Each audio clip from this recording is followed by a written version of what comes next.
Welcome to day 223 of our DeSo journey, sponsored by CloutFeed. I'm Ed Krasenstein here with my twin brother Brian, and we're both using CloutFeed every day. And the app just keeps getting better and better as the days go by because they keep iterating upon it. And they take feedback from the community. So it's been going very well. And I think so Nader was on a podcast that was released yesterday called My First Million. And he actually mentioned CloutFeed, and he said that CloutFeed is actually getting more traffic, more users than the BitClout.com node. Yeah, and I believe it. Especially now that the Diamond app is out, I think people are moving away from BitClout. They were already on CloutFeed, so I think once Diamond app came about, people either moved to CloutFeed or to Diamond app, and I'm Or sure there's both. some stragglers on BitClout. But yeah, I mean, if it wasn't for CloutFeed, we wouldn't really have a really integrated mobile version of DeSo, and that's important. Yeah, so like I said, Nader was on the podcast, My First Million, and he answered some tough questions. He talked about some of the future plans. And what did you make of the podcast, Brian? So I actually listened to the entire 72 minutes of it. I was doing some other work, but I listened to it in the background, and I think that there's a couple things I really took away from it, other than a few little tidbits that he pointed out that we were unaware of. And I think most of all, it's the fact that he's the guy's so down to earth. Nader is so down to earth, and he's like a genius when it comes to blockchain. But even Sam Parr said that Nader's trustability was immense. Like, it was so easy to trust him after listening to him speak, because he was confident. He didn't feel it didn't feel like he was trying to, like, sell some scheme. He was just talking about his past, about where he sees this technology going, but he did it in a way that, hey, it might work out, it might not, but regardless of if it works out or not, what they're doing with DeSo, it's going to push forward decentralized social media, and that's going to help humanity ultimately. Yeah, I thought it was interesting. One thing I picked up was that he mentioned that they actually, so people know that they brought in approximately $200 million in initial funds through either the VCs or through the people who signed up to DeSo and bought the DeSo coin. But in actuality, it wasn't it was $200,000, but it was received in 200 million, 200 million. 200 million, but it was received in Bitcoin. They actually got 5,000 Bitcoin.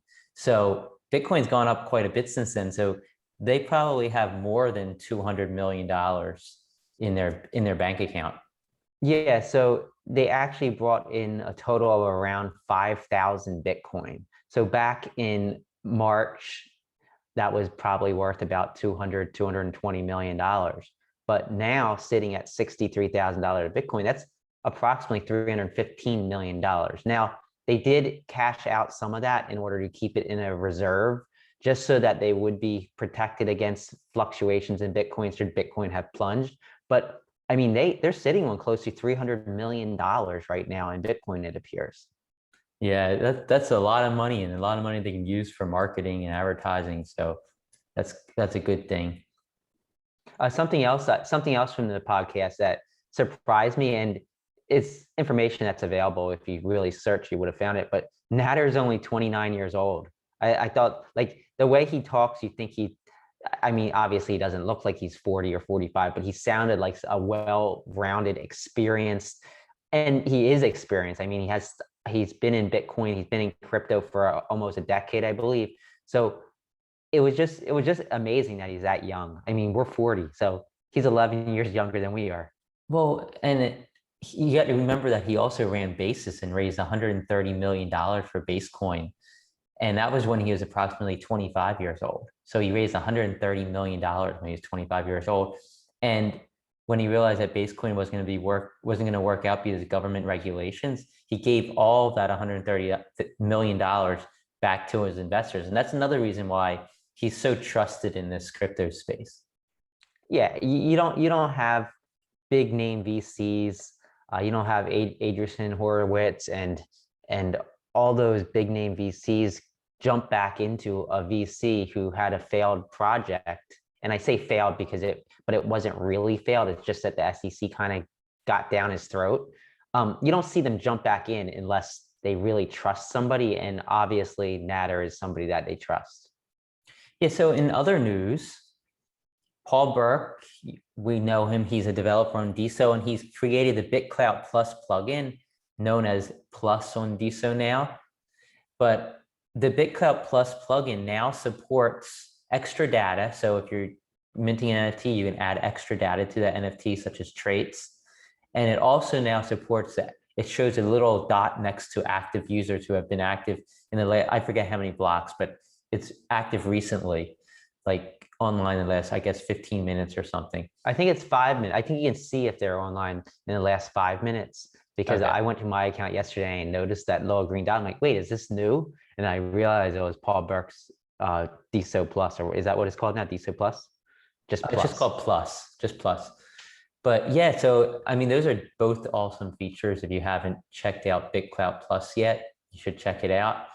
And I think that's all the news we have for today. Brian, one thing you missed. What did I miss? Yesterday, Nader teased that he's going to be buying into another major NFT. He did not say who it was, but from the buy volume, it appears to be Spookies. He said it's going to be scary. And from the buys we saw, people loaded into Spookies. So I'm guessing it's going to be Spookies. We don't know for sure. Yeah, it sure seems like it's going to be Spookies. And this is just one more NFT project that he's going to buy both the coin of and multiple NFTs of. So if you have Spookies, the value might be going up soon. But I think that's all we have. And we're going to be traveling tomorrow.